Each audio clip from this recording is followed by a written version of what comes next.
Hello friends, welcome to success zone. मैं हूं कुमार गौरव। स्वागत करता हूं आपका अपने यूट्यूब चैनल्स पर। पिछले वीडियो में हम लोग फ्रेंड्स अगर हिस्ट्री वाले पोर्शन का बात करिएगा तो हम लोग खिलजी वंश समाप्त कर चुके थे। अगर ये वीडियो आप नहीं देखे हैं तो डिस्क्रिप्शन में आपको इसका लिंक मिल जाएगा, वहाँ से जाकर आप ये वीडियो देख सकते हैं। नहीं तो आप मेरा चैनल पर भी जाकर के प्ले लिस्ट से सारा वीडियो देख सकते हैं, क्योंकि वहाँ पर प्ले लिस्ट में सारा वीडियो मेरा स्टोर है। आज हम लोग पढ़ने वाले हैं फ्रेंड्स तुगलक वंश, जिसमें हम लोग पढ़ेंगे गयासुद्दीन तुगलक के बारे में। तो चलिए फ्रेंड्स वीडियो स्टार्ट करते हैं। वीडियो स्टार्ट करने से पहले आप लोग से एक छोटी सी रिक्वेस्ट है कि अगर ये वीडियो आपको अच्छा लगे तो प्लीज़ फ्रेंड्स एक लाइक कर दीजिएगा और दोस्तों को भी शेयर कर दीजिएगा। और अगर आप इस चैनल पर नए हैं तो इस चैनल को सब्सक्राइब कर लीजिए और बेल आइकन दबाकर ऑल पर क्लिक कर दीजिए, क्योंकि फ्रेंड्स इस तरह का वीडियो मैं इस चैनल पर लाता रहूँगा। तो चलिए फ्रेंड्स वीडियो स्टार्ट करते हैं। आज हम लोग पढ़ने वाले हैं तुगलक वंश।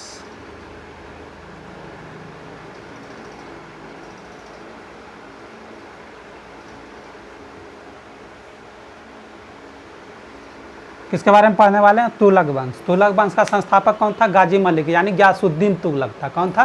गयासुद्दीन तुगलक। तुगलक वंश का जो वास्तविक शासक था वो गयासुद्दीन तुगलक ही था। कौन था? गयासुद्दीन तुगलक। 8 सितंबर 1320 ईस्वी को, कब? 8 सितंबर 1320 ईस्वी को गयासुद्दीन तुगलक दिल्ली के सिंहासन पर बैठा था। कब बैठा था? 8 सितंबर 1320 ईस्वी को वो दिल्ली के सिंहासन पर बैठा था।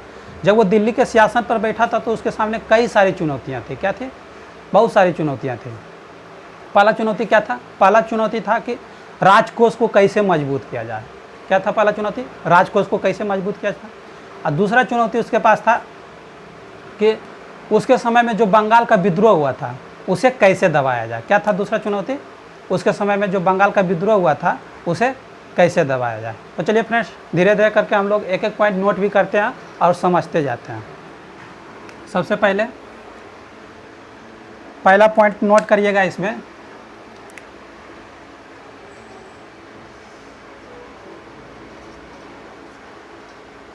इसका वास्तविक शासक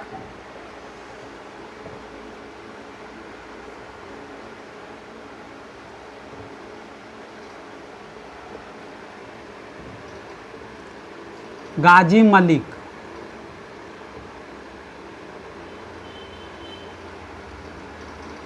गाजी मलिक यानी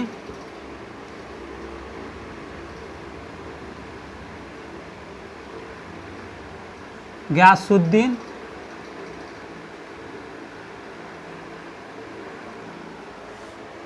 तुगलक था। इसका वास्तविक शासक कौन था? गयासुद्दीन तुगलक था। नेक्स्ट पॉइंट है 8 सितंबर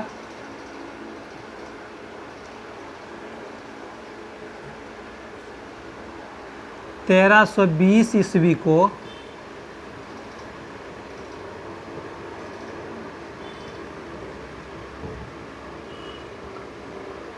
गयासुद्दीन तुगलक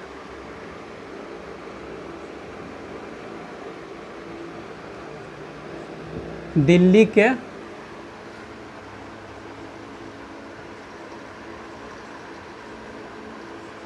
सिंहासन पर बैठा।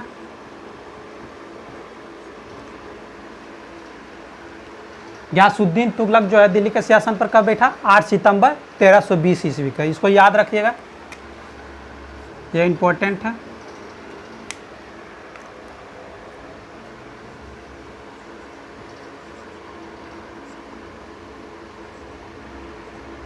जब यह दिल्ली के गद्दी पर बैठा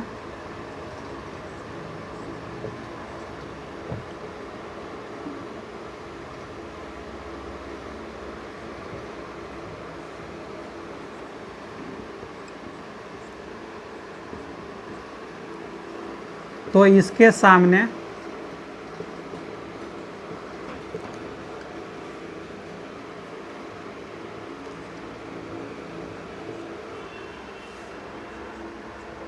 कई चुनौतियां थी।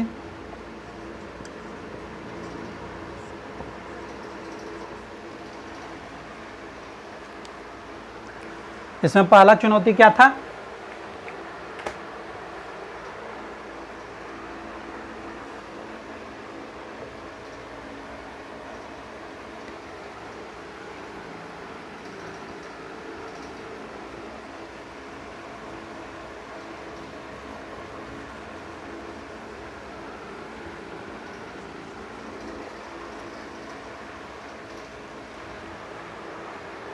गयासुद्दीन तुगलक का पहला चुनौती था कि राजकोष को कैसे मजबूत किया जाए। क्या था पहला चुनौती?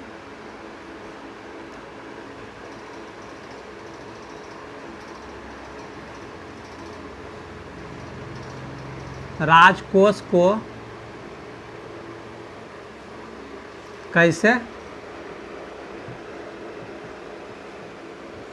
मजबूत किया जाए।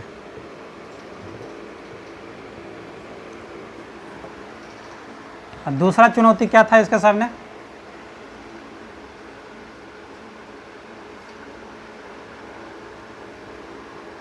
इसके समय में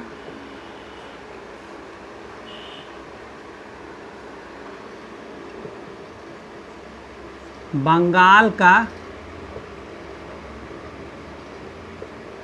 विद्रोह हुआ था,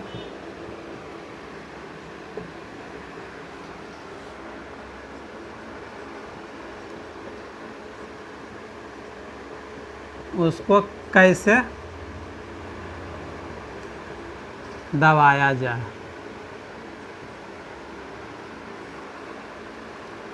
गयासुद्दीन तुगलक के सामने पहली चुनौतियाँ क्या थी? राजकोष को कैसे मजबूत किया जाए। और दूसरी चुनौतियाँ इसके पास था कि इसके समय में जो बंगाल का विद्रोह हो गया था उसे कैसे मतलब कि दबाया जाए, उस बंगाल विद्रोह को। तो आइए समझते हैं। सबसे पहला तो जो समस्या था इसके पास राजकोष को मजबूत करना। राजकोष को मजबूत करने के लिए इन्होंने क्या किया? राजकोष को मजबूत करने के लिए इन्होंने एक फरमान जारी किया। क्या किया? एक फरमान जारी किया जिसमें यह था कि पूर्ववर्ती राजाओं द्वारा जो दान दिए गए हैं वो उसे गिरफ्त किया जाता है। उसे क्या किया जाता है? गिरफ्त किया जाता है। और जिन जिन लोगों को ये दान मिला है वो राजकोष को वापस लौटा दें। इन्होंने क्या किया था? एक फरमान जारी किया जिसमें क्या लिखा हुआ था, मतलब कि पूर्ववर्ती राजाओं द्वारा जो पहले इनसे पहले जो राजा थे जो कुछ भी जनता को दान दिए थे उसे गिरफ्त कर दिया। इन्होंने क्या कर दिया? गिरफ्त कर दिया। और सारा दान को क्या किए? वो वापस राजकोष में लौटाने का फरमान जारी किए। तो उसको नोट कर लेते हैं।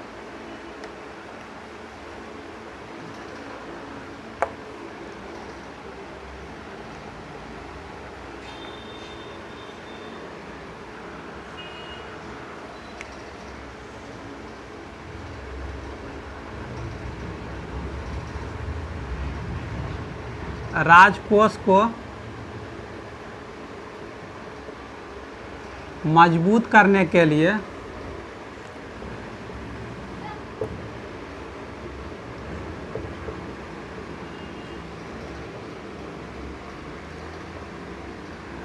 गयासुद्दीन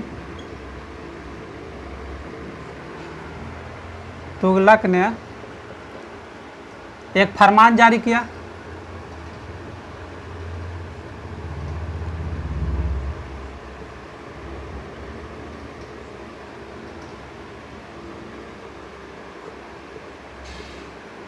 इस फरमान में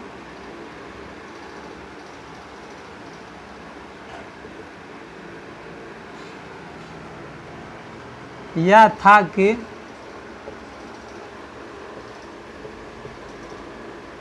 पूर्ववर्ती राजाओं द्वारा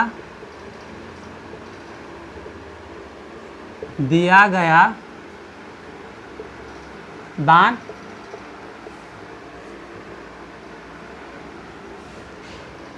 गिरफ्त किया जाता है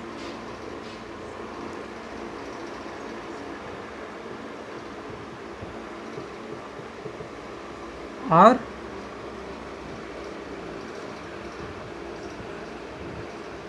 जिन जिन लोगों को यह दान मिला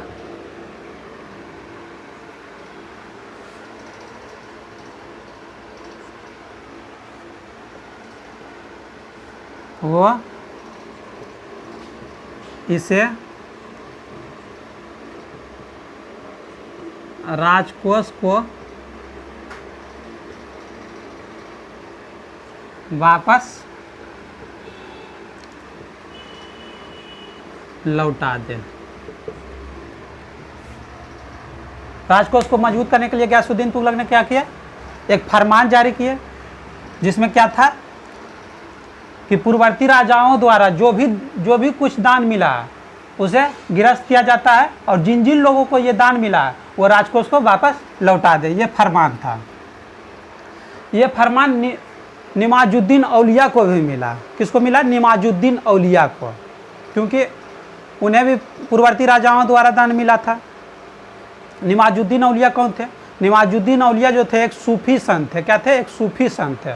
इसीलिए उन्होंने गयासुद्दीन को जवाब दिया कि मैं तो एक संत हूँ, मुझे जो कुछ भी दान मिला मैंने तो लोगों के बीच में बांट दिया, तो मैं आपको कहाँ से वापस लौटाऊँ?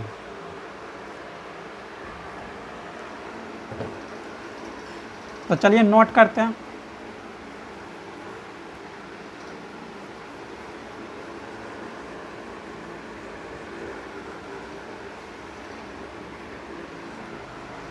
यह फरमान किसको मिला? निमाजुद्दीन औलिया को भी मिला। यह फरमान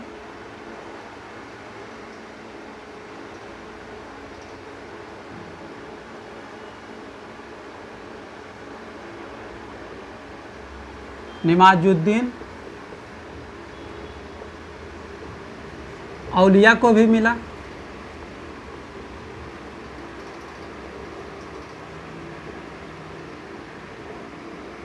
जो कि एक सूफी संत थे।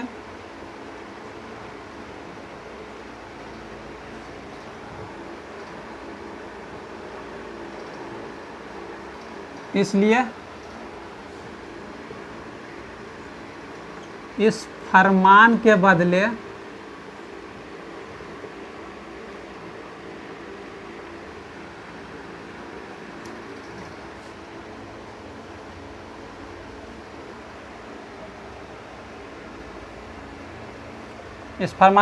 निमाजुद्दीन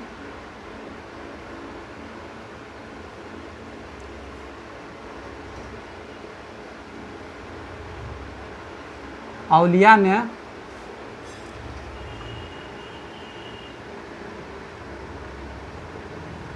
गयासुद्दीन को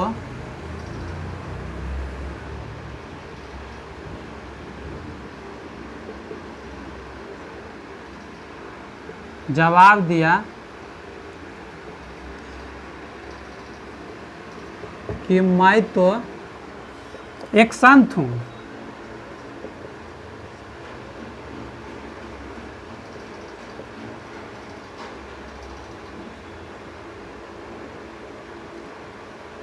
मुझे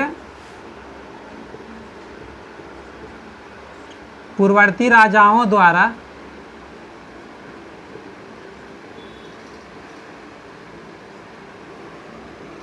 जो कुछ भी दान मिला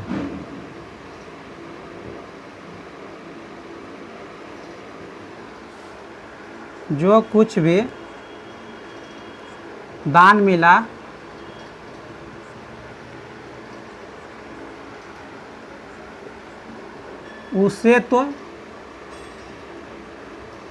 मैंने लोगों के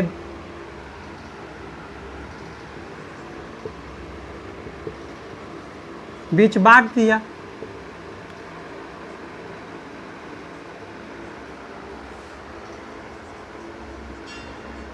वो तो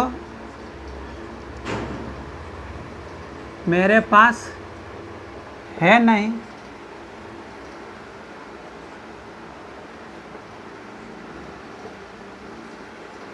कि मैं आपको लौटा दूं।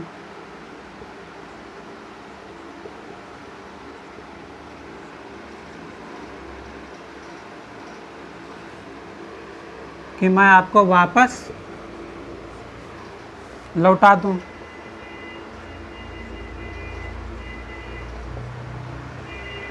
निमाजुद्दीन औलिया ने क्या बोले कि मैं तो एक संत हूँ, और बेचारा संत थे, जो उनको जो कुछ भी दान मिला था वो क्या किए थे? लोगों के बीच बांट दिए। तो वो जो भी कुछ दान था उसके पास तो बचा नहीं था, वो तो सब क्या किए थे? लोगों के बीच दान में बांट दिए थे। इसलिए उन्होंने कहा कि मैं तो एक संत हूँ, मेरे पास जो कुछ भी था वो लोगों के बीच बांट दिया, तो मैं वो आपको कैसे वापस लौटाऊँ। इस पर निमाजुद्दीन औलिया को धमकाते हुए गयासुद्दीन ने जवाब दिया कि मैं बंगाल अभियान से लौटता हूँ, उसके बाद आपका हिसाब किताब करता हूँ। उन्होंने क्या जवाब दिया कि जब मैं बंगाल के अभियान से लौटता हूँ, उसके बाद आपका हिसाब किताब करता हूँ। और इतना बोलकर वो बंगाल के अभियान पर चले गए। कहाँ चले गए? बंगाल के अभियान पर चले गए। तो चलिए आगे देखते हैं।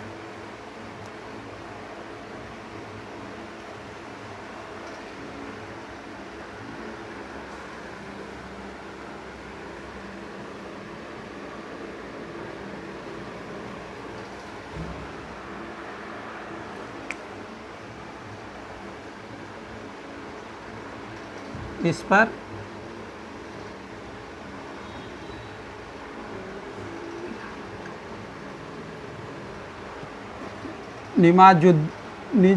निजामुद्दीन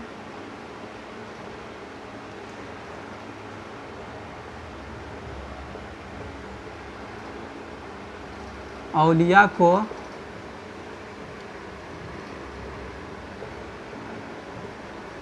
धमकाते हुए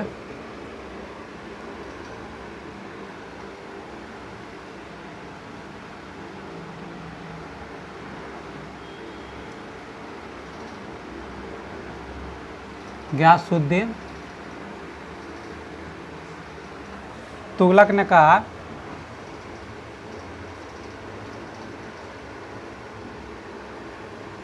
मैं बंगाल अभियान से वापस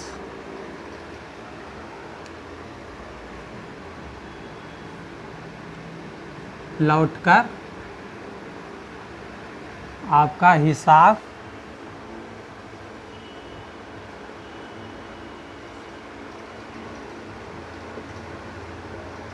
किताब करता हूँ। उन्होंने क्या बोला? निजामुद्दीन औलिया को धमकाते हुए उन्होंने बोला कि मैं बंगाल के अभियान से लौटता हूँ, उसके बाद आपका हिसाब किताब करता हूँ। और इतना बोलकर वो कहाँ चले गए? बंगाल के अभियान पर चले गए। और यहाँ पर देखिएगा फ्रेंड्स, थोड़ा सा गलती हो गया है, मैंने निजामुद्दीन लिखा दिया, शायद पीछे भी निमाजुद्दीन लिखा दिया। यहाँ पर होगा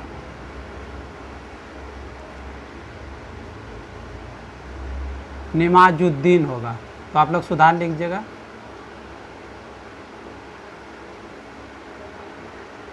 क्या होगा? निमाजुद्दीन।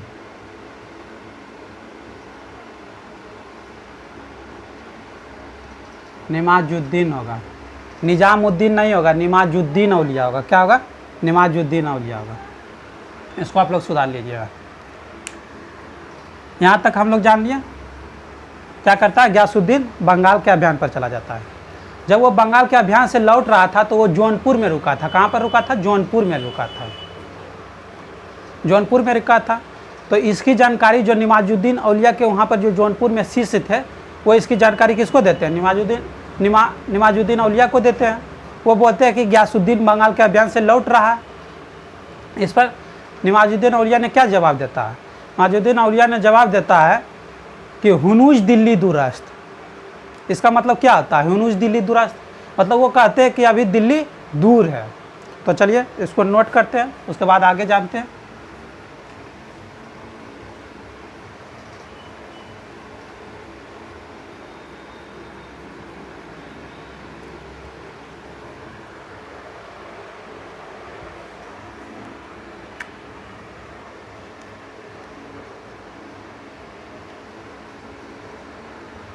जब गयासुद्दीन तुगलक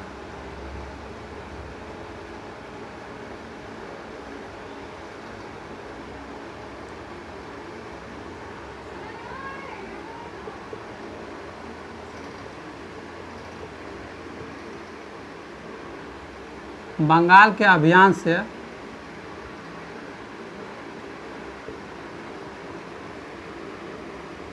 लौट रहा था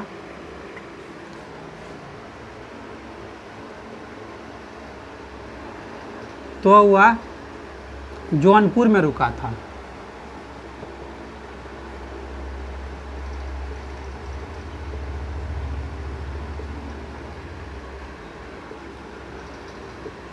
इसकी जानकारी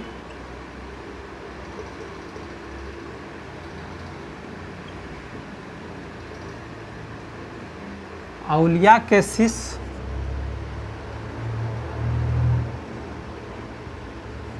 औलिया को देते हैं।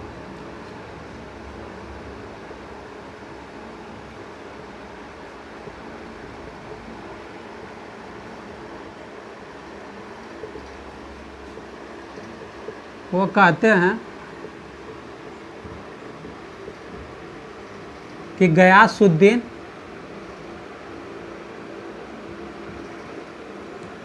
बंगाल से लौट रहा है।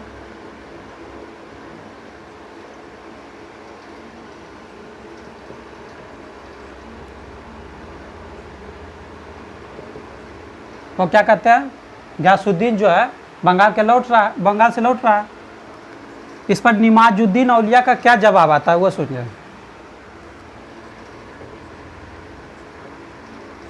इस पर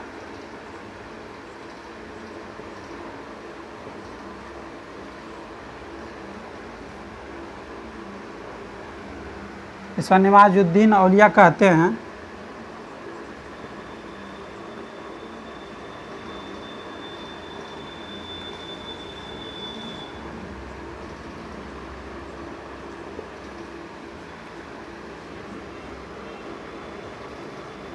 हुनूज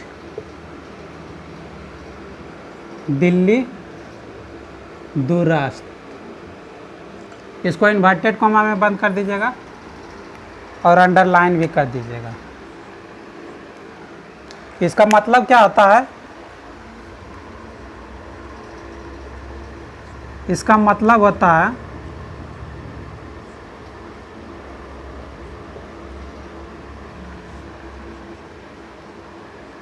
अभी दिल्ली दूर है।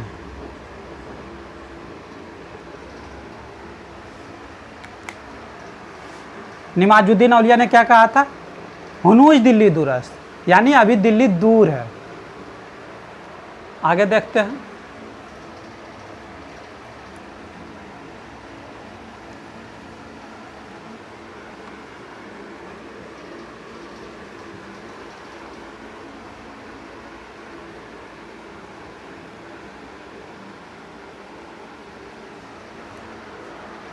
कहा जाता है कि जौनपुर में भवन गिरने के कारण गयासुद्दीन तुगलक की मौत हो जाता है। क्या हो जाता है, मौत हो जाता है।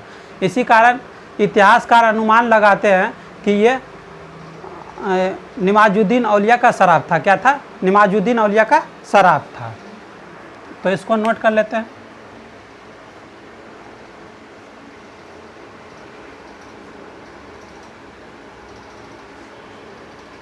कहा जाता है कि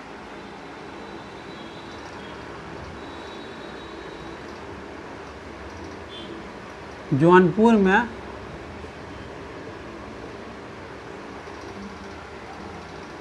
भवन गिरने के कारण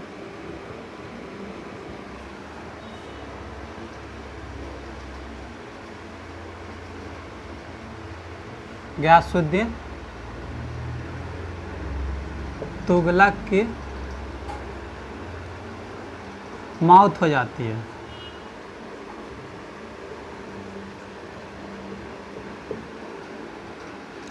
इसलिए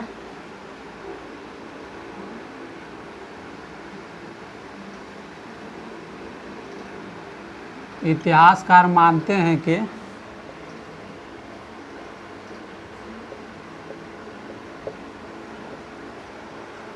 ये गयासुद्दीन को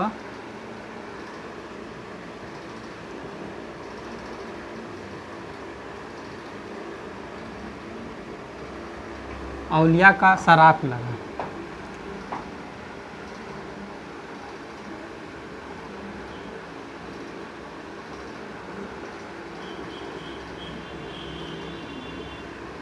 औलिया का शराब था।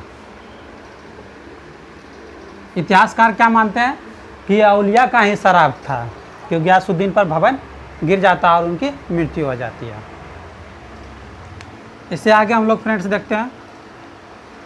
गयासुद्दीन तुगलक प्रथम ऐसा सुल्तान था जो यह मानता था कि राज की आय में वृद्धि कर से नहीं उत्पादन से किया जाना चाहिए। क्या क्या किससे किया जाना चाहिए? कर से नहीं उत्पादन से किया जाना चाहिए। गयासुद्दीन तुगलक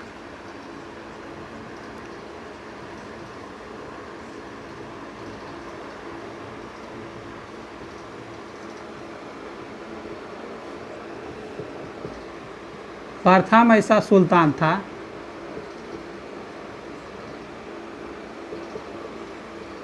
जो मानता था कि राज्य के आय में वृद्धि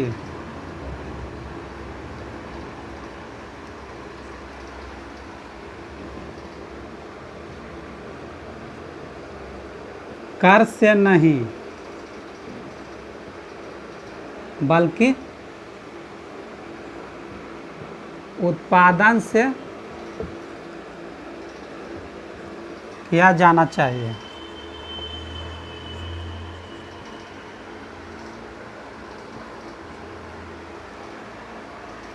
वो क्या मानते थे कि आय का जो वृद्धि है राज्य का वो कर से नहीं बल्कि उत्पादन से किया जाना चाहिए। किससे किया जाना चाहिए? उत्पादन से किया जाना चाहिए। आगे देखते हैं।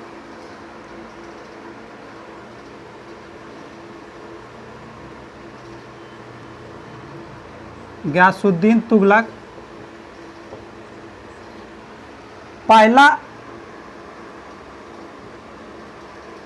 पहला ऐसा सुल्तान था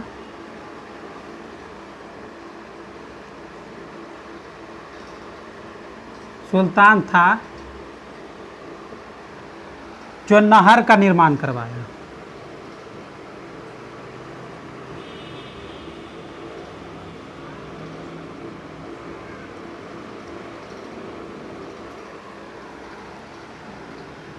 गयासुद्दीन तुगलक क्या था? पहला ऐसा सुल्तान था जो नहर का निर्माण कराया।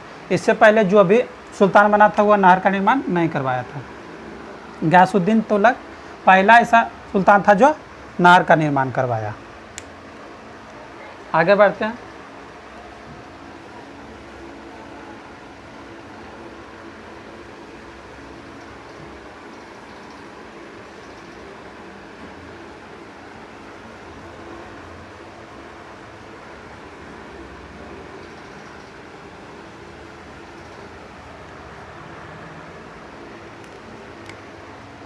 आगे है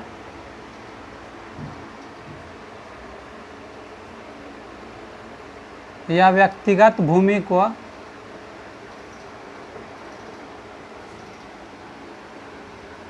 भू राजस्व से मुक्त करवाया।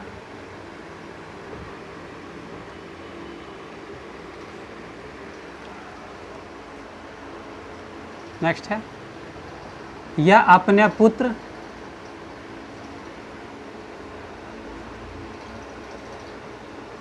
जमुना खां को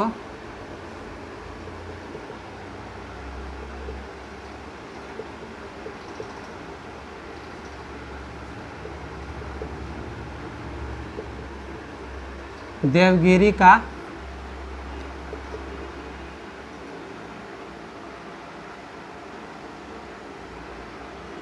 गवर्नर नियुक्त किया।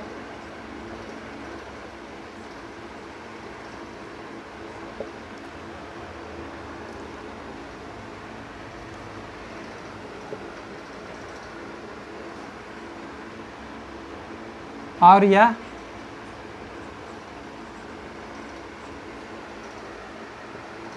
1325 ईस्वी में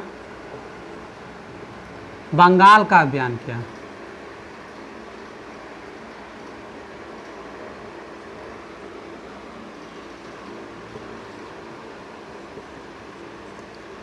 बंगाल का अभियान किया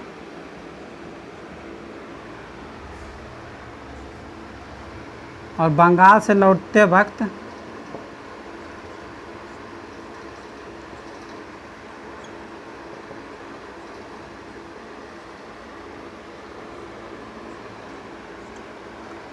जौनपुर में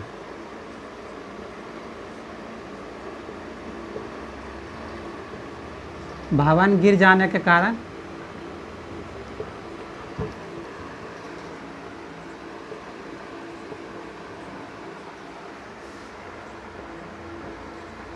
इनकी मृत्यु हो जाती है।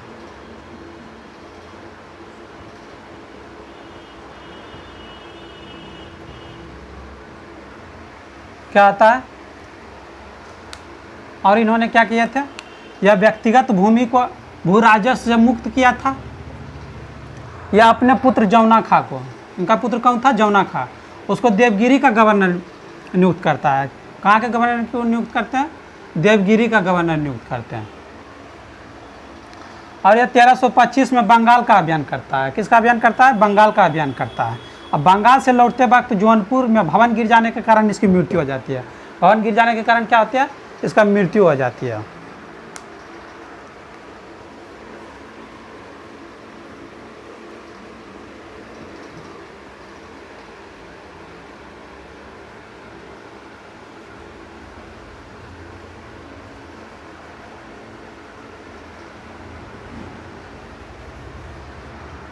गियासुद्दीन तुगलक के मृत्यु के बारे में कुछ लोग बोलते हैं कि यह निमाजुद्दीन औलिया का शराब था। कुछ लोग क्या बोलते हैं?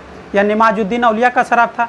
और कुछ लोग यह मानते हैं कि यह जो है मोहम्मद बिन तुगलक का षड्यंत्र था। क्या था? मोहम्मद बिन तुगलक का षड्यंत्र था। क्योंकि जौनपुर में जो जिस घर भवन में ये रुके थे, उस भवन का निर्माण मोहम्मद बिन तुगलक ने ही करवाया था। कौन करवाया था? मोहम्मद बिन तुगलक ने ही करवाता। तो चलिए एक पॉइंट इसको भी नोट कर लेते हैं। कुछ लोग मानते हैं कि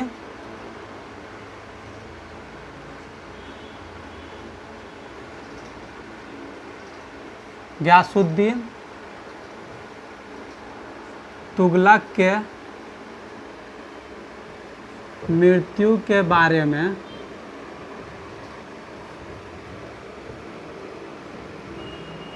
कुछ लोग बोलते हैं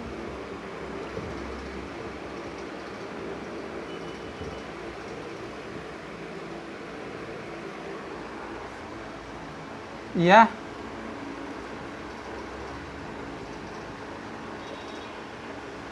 निमाजुद्दीन औलिया का शराब था।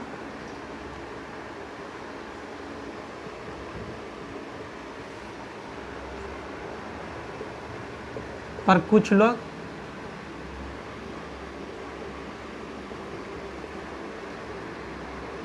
इसे मुहम्मद बिन तुगलक का षड्यंत्र मानते हैं।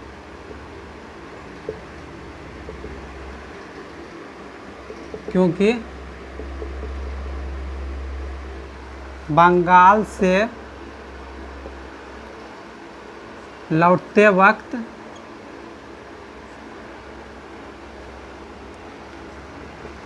ये जिन भवन में रुका था,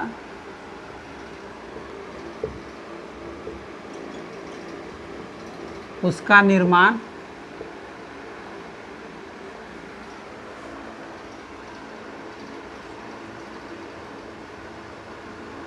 मोहम्मद बिन तुगलक ने ही करवाया था।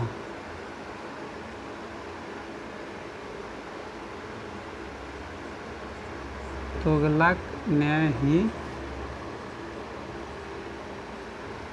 करवाया था। कुछ लोग क्या मानते हैं कि उनके जो मृत्यु हुई थी वह निमाजुद्दीन औलिया का शराब था। और कुछ लोग मानते हैं कि यह मोहम्मद बिन तुगलक का षड्यंत्र था। क्योंकि जिस भवन में वह ठहरे थे उसका निर्माण कौन करवाया था? उसका निर्माण मोहम्मद बिन तुगलक ने ही करवाया। हाँ, मोहम्मद बिन तुगलक ने ही करवाया था। तो यह था फ्रेंड्स गियासुद्दीन तुगलक के बारे में कुछ बातें। आप लोग ज़रूर बताइएगा कमेंट करके कि ये वीडियो आपको कैसा लगा। अगर ये वीडियो आपको अच्छा लगा तो एक लाइक कर दीजिएगा और दोस्तों के बीच शेयर कर दीजिएगा। और अगर आप इस चैनल पर नए हैं तो इस चैनल को सब्सक्राइब कर लीजिए, बेल आइकन दबाकर ऑल पर क्लिक कर दीजिए, क्योंकि फ्रेंड्स इस तरह का वीडियो मैं लाता रहूँगा अगर आपका सपोर्ट रहा तो चलिए फ्रेंड्स, इस वीडियो को यहीं समाप्त करते हैं। धन्यवाद। जय हिंद, जय भारत।